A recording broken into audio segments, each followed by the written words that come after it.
Crews caught off guard when the real danger surfaces from beneath the sea. This is going to require a failure of physical effects, split-second time, depth of direction. Have the lights, have the cameras, lead down as the action. Now, if anybody knows serious action, it's certainly Michael Bay. Some of the special effects we'll be using today include water cannons. These are pressurized up to 100 pounds force per air, which have to be programmed at times to match the continuity of the visual and eventually the time of the sound effect. Now last, but probably most impressive and important in this scene is fire, which has to be ignited at the precise moment. Now, because it takes so much time and work to reset the charges for an explosion like this, the number one consideration in timing is always the safety of actors on set. And that's where you come in. Everybody say hello to Carlos. Alright, Carlos, you can cast the role of a mechanic for a week. Your scene will take place way down in that engine room. Ready? Just joking. Luckily for you, we were created above water, so if you follow the sign, you can get into the position. Now today we're going to shoot two different action sequences, but not in order they were in the script. Most movies today are shot out of sequence, which means the actor has to react to a situation that hasn't even been filmed yet, and this can be real difficult. It's my job as a director to help that actor find the motivation for the scene. Alright, Carlos, here we go. Here's your setup. That phone next to you is going to buzz right before 800 gallons of water comes out of those tanks. Glide out of that chute and slam it to you like a freight train. You feel motivated to hang on? Excellent. Well, it's actually about 1,000 gallons of water. But that's a fine line between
you that are waiting for our parade volunteers, please stay where you are. The rest of you turn to your left, proceed down the ramp through the front warehouse. There's a shuttle waiting for you to take on the second part of your tour. Thank you all for having me.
Sentados, con las manos, brazos, pies y piernas dentro del tren.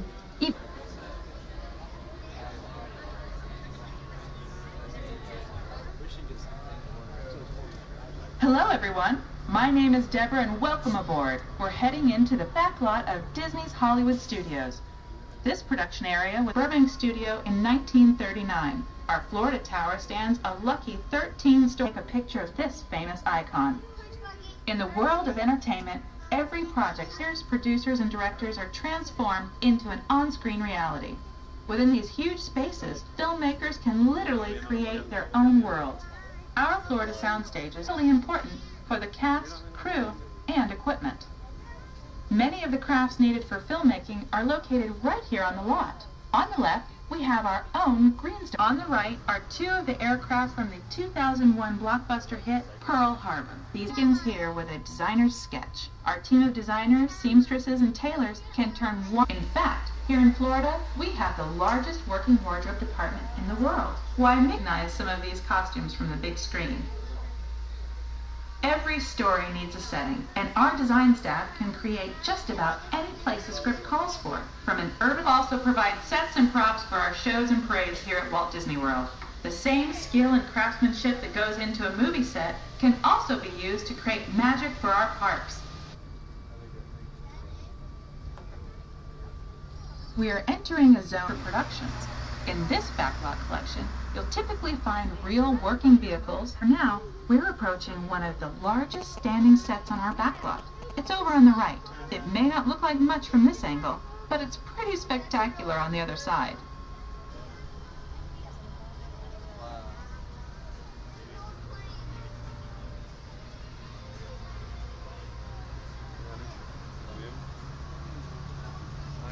This is great, folks. The production crew has just given us a sequence. Oh, on the way in, you're going to be crossing a wooden bridge, and things may get a little... Welcome to the set. As you can see, we brought Florida. This set is based on real locations that our production designer took pictures of.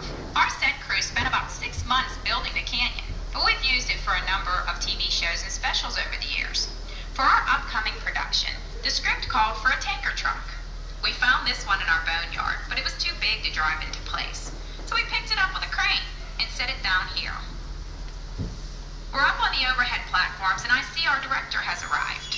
As soon as the rain effect is ready, we'll begin the sequence.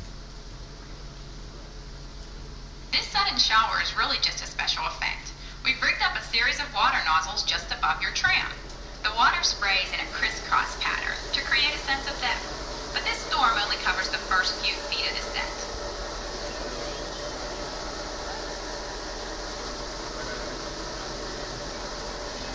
Okay, it's showtime. Everybody stay seated. Hang on to your belongings and watch your children.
water through air cannons for an extra dynamic effect.